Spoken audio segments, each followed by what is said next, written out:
Hey guys, thanks for jumping in with me on this video. I'm driving up to Flagstaff right now with the whole family.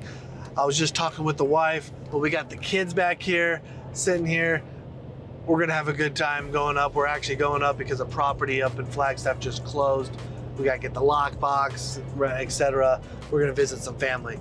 But as we drive, my wife and I, we were just talking about home inspections. And we're talking about what are the things that buyers are looking for? What are the things that you actually can negotiate, right? Where buyers and sellers actually have a meeting of the minds and be able to come together and it's what you should ask for. So we thought we should shoot a little video where we talk about the things that from a buyer's perspective, what should you be looking for in that home inspection that you should ask the seller to either fix or for a credit. First things that I wanted to mention was large ticket items, right? The big ticket items in the house.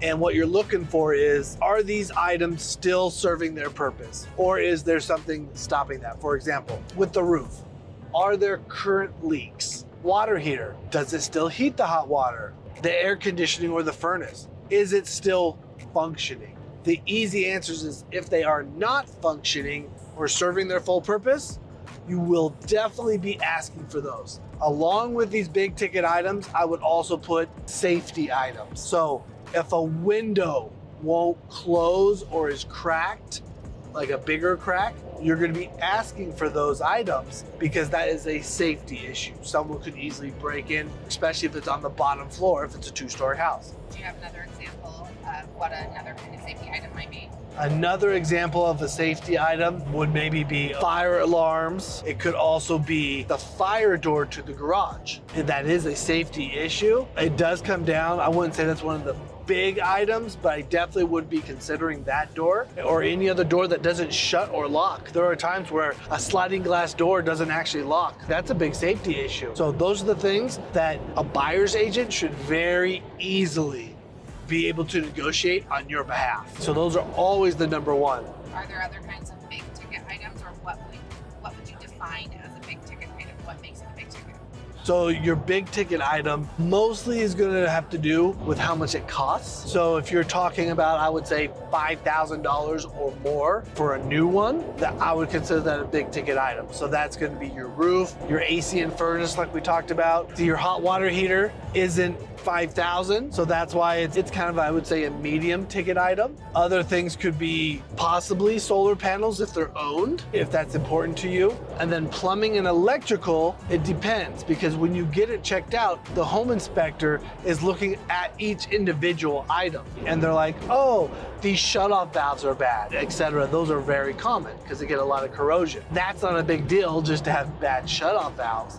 However, if it's an overall assessment, for example, we just sold a house in Flagstaff and the home inspection came back and there was about 8 different outlets that weren't working. They found outdoor electrical cord was run up through the wall to a part of the house. That's not to code at all. And that's gonna make you worry about the overall electrical in the house. And that has a higher chance of it being a And ticket that item. is going to be a big ticket item, along with maybe the electrical box. If it's fallen apart, super dated, those are several $1,000s to get those replaced. If you see if electrical hasn't been touched and you're seeing major outlets and major other things, take a look at it and be like, okay, this could be a $5,000 repair. What about things that we shouldn't waste our time negotiating on? The items that you shouldn't negotiate, or in better terms, if you are going to negotiate, you should bulk negotiate these items, is going to be, yes, when one outlet maybe is bad, doors not quite shutting all the way, adjustments for light fixtures, etc. All of those things, the home inspector is going to find those small items. They're going to find some drainage issues, some soil that kind of goes towards the house a little bit.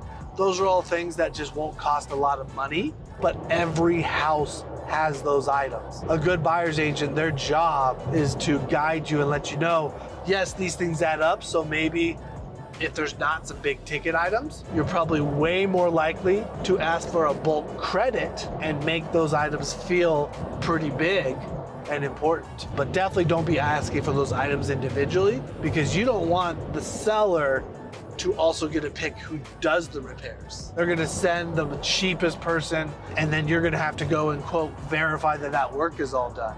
No, just ask for a credit from the seller and have your buyer's agent negotiate that for you. So you think concessions are sometimes the best option to do? I would say highly 95% of the time, the best choice, because you almost always can negotiate a higher concession than all the items that are found. The items that you shouldn't really be asking for, right? Some of those little items, such like every house, the PSI of the water to the house, every single one of them is too high, too low, etc. It's not that hard to fix, guys. Some little valve, oh, it's a slight drip, not that hard to fix. You should be going into a used home with the expectation that there's some things to fix, that you're gonna need to send a handyman in to repair some of those items. What do they say? Don't trip over dollars to pick up pennies, right? I think that's the saying, whether it is or not. But the point is, don't fight about little things. Know what's important, know what's gonna give you the biggest value, so you can get a good price on the home, get the best negotiated price possible for your inspections, and don't worry about the rest, just have a plan for it. So if somebody is more of a nickel and dimer personality, if that's really important to them, what should they do? The biggest thing they can do is get a good real estate agent and listen to their guidance. So that way they can take a breath and say, nope, this isn't a big deal. What's more important is going through the transaction, becoming a homeowner if you aren't already, because real estate is where the value comes from. If you're gonna hold that real estate for at least 5 years, with the real estate values going up about an average of 5% a year over the last 100 years, you're gonna be in good shape. You just wanna be in the best shape that you can.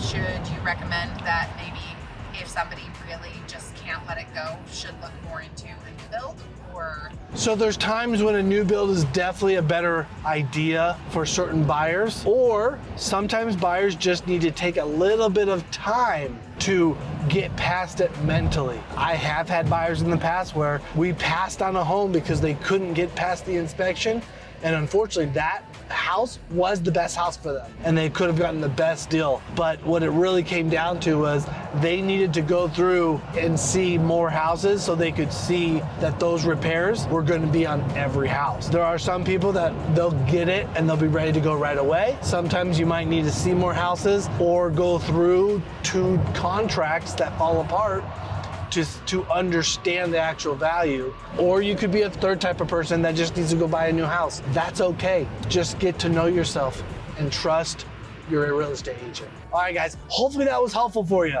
Leave a comment down below if there's something that you would want to ask a buyer's agent, that I'll go ahead and respond to you or answer that for you in another video. So like and subscribe. Appreciate you guys. See you on the next one.